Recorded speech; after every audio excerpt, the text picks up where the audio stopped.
Chapter 6. There was someone crying. There was. The next day the rain poured down in torrents again, and when Mary looked out of her window, the moor was almost hidden by gray mist and cloud. There could be no going out today. "What do you do in your cottage when it rains like this?" she asked Martha. "Try to keep from under each other's feet, mostly," Martha answered. There does seem a lot of us then. Mother's a good-tempered woman, but she gets fair moithered.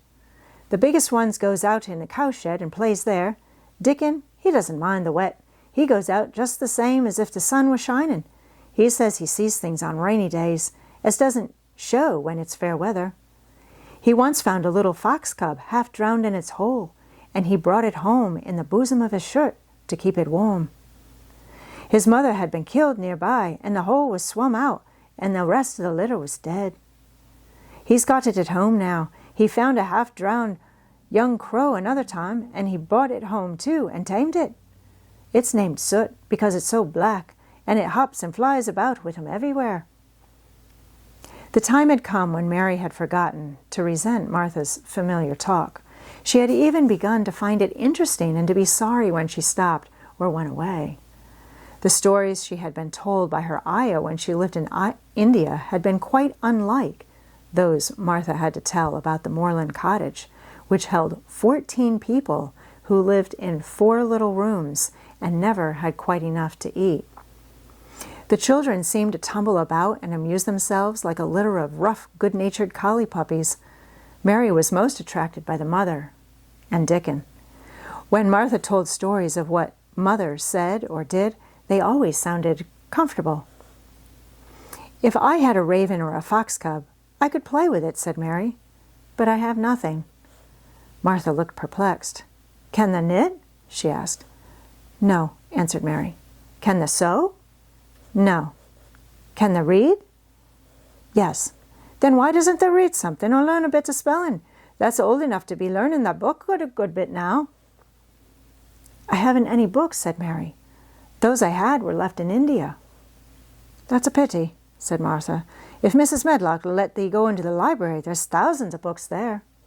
Mary did not ask where the library was because she was suddenly inspired by a new idea.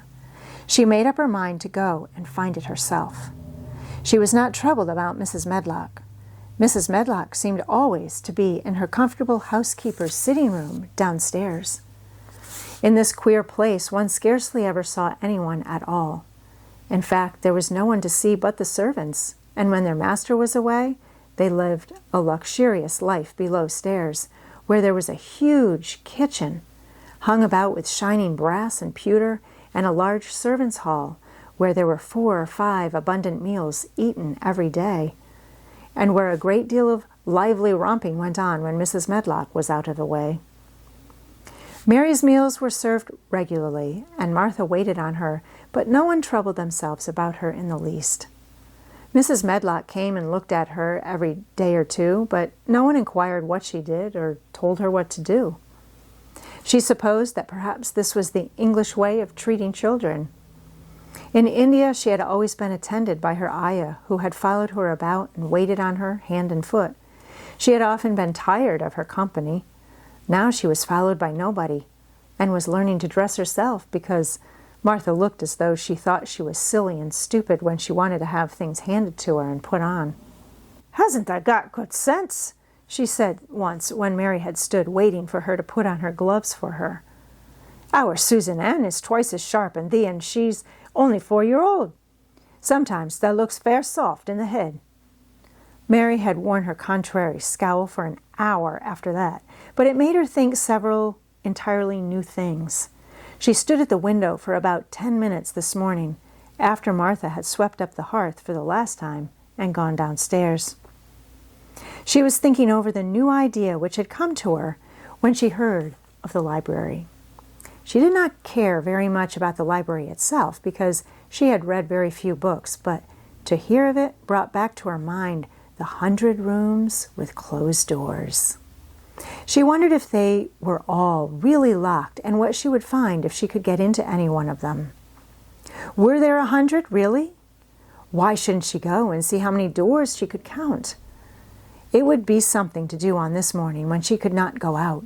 She had never been taught to ask permission to do things, and she knew nothing at all about authority, so she would not have thought it necessary to ask Mrs. Medlock if she might walk about the house, even if she had seen her. She opened the door of the room and went into the corridor, and then she began her wanderings. It was a long corridor, and it branched into other corridors, and it led her up short flights of steps which mounted to others again.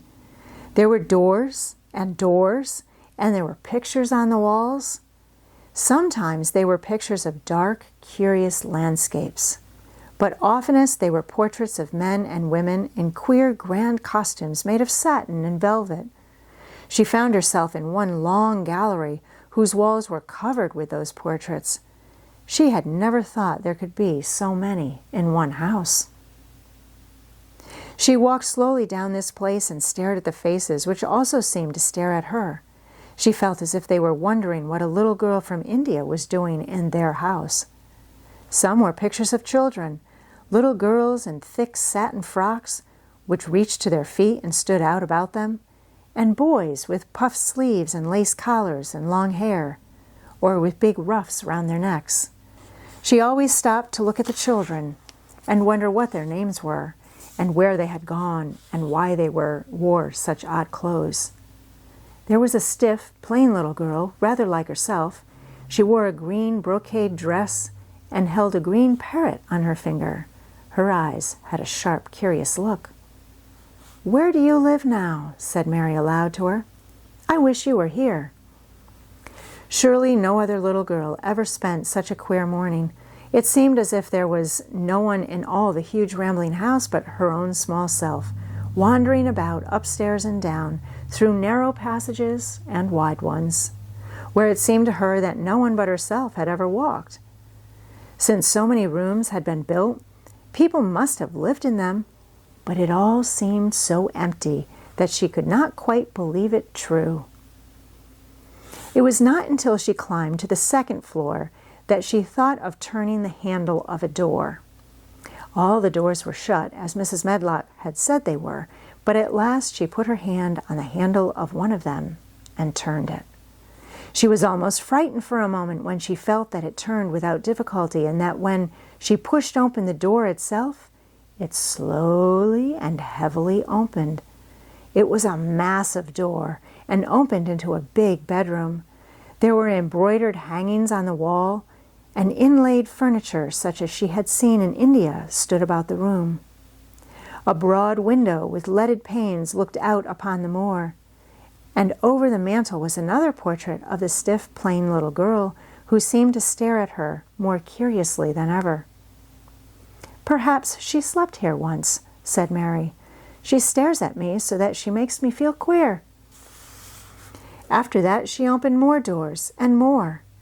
She saw so many rooms that she became quite tired and began to think that there must be 100, though she had not counted them. In all of them were old pictures or old tapestries with strange scenes worked on them. There were curious pieces of furniture and curious ornaments in nearly all of them.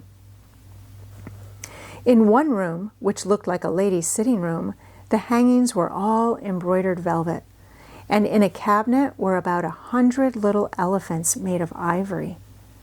They were of different sizes, and some had their mahouts or palanquins on their backs.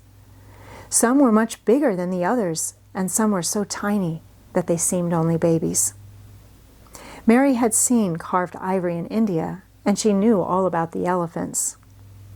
She opened the door of the cabinet and stood on a footstool and played with these for quite a long time. When she got tired, she set the elephants in order and shut the door of the cabinet. In all her wanderings through the long corridors and the empty rooms, she had seen nothing alive. But in this room, she saw something. Just after she had closed the cabinet door, she heard a tiny rustling sound.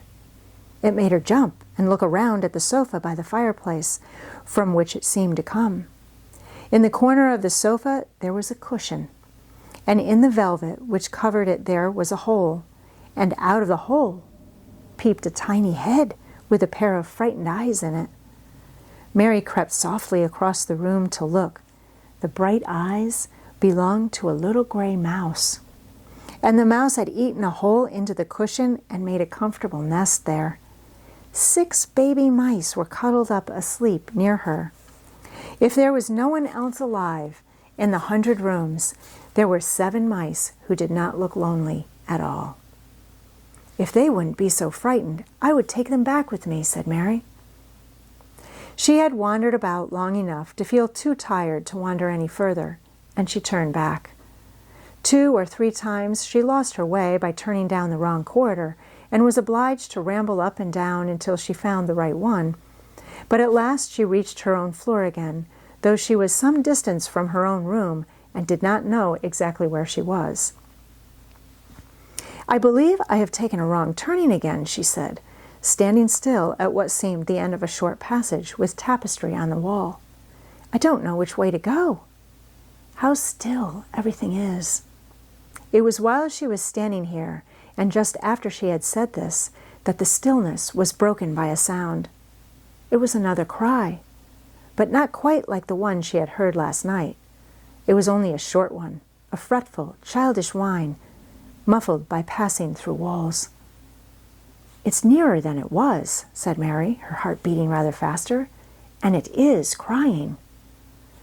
She put her hand accidentally upon the tapestry near her and then sprang back, feeling quite startled. The tapestry was the covering of a door which fell open and showed her that there was another part of the corridor behind it, and Mrs. Medlock was coming up it with her bunch of keys in her hand and a very cross look on her face. "What are you doing here?" she said, and she took Mary by the arm and pulled her away. "What did I tell you?" "I turned round the wrong corner," explained Mary. "I didn't know which way to go, and I heard someone crying." She quite hated Mrs. Medlock at that moment, but she hated her more the next. "You didn't hear anything of the sort," said the housekeeper. "You come along back to your nursery, or I'll box your ears." And she took her by the arm and half pushed, half pulled her up one passage and down another until she pushed her in at the door of her own room. "Now," she said, "you stay where you're told to stay, or you'll find yourself locked up. The master had better get you a governess, same as he said he would. You're one that needs someone to look sharp after you. I've got enough to do." She went out of the room and slammed the door after her, and Mary went and sat on the hearthrug, pale with rage. She did not cry, but ground her teeth. There was someone crying. There was, she said to herself. She had heard it twice now, and sometime she would find out. She had found out a great deal this morning. She felt as if she had been on a long journey, and at any rate, she had had something to amuse her all the time, and she had played with the ivory elephants, and had seen the gray mouse and its babies in their nest in the velvet cushion.